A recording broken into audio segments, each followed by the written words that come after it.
सुभद्रा कुमारी चौहान एक प्रतिष्ठित भारतीय कवयित्री थी जिनकी रचनाएं हमें भावात्मक रूप से प्रभावित करती हैं। उनकी सबसे प्रसिद्ध रचना झांसी की रानी है, जिसमें झांसी की रानी लक्ष्मीबाई के जीवन का वर्णन किया गया है।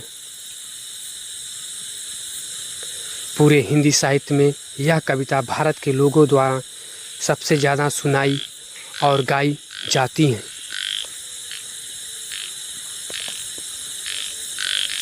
भारत सरकार ने उनकी याद में भारतीय तटरक्षक जहाज का नाम रखा है। उनका जन्म इलाहाबाद जिले के निहालपुर गांव में 16 अगस्त सन 1904 ईस्वी में हुआ था। खंडवा के ठाकुर लक्ष्मण सिंह के साथ उनकी शादी हुई। बाद में वह वर्ष 1919 में जबलपुर में रहने लगी। वहाँ सुभद्रा कुमारी चौहान 1921 में महात्मा गांधी द्वारा शुरू किए गए असहयोग आंदोलन में शामिल हुई।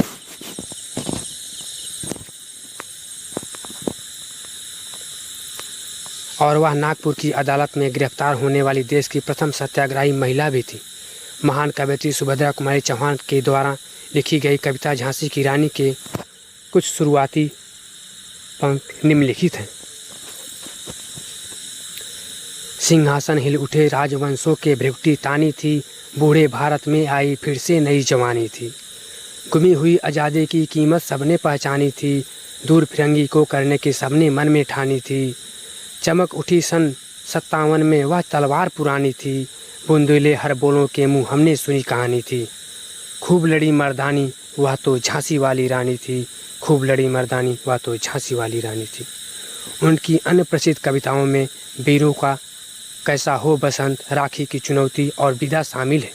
ये कविताओं की हमारी आज़ादी के आंदोलन का स्पष्ट रूप से बखान करती हैं।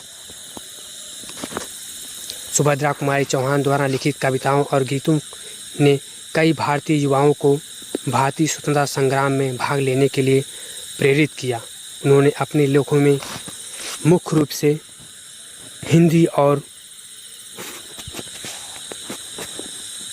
हिंदी की सरल और स्पष्ट खड़ी वाली बोली का प्रयोग किया है।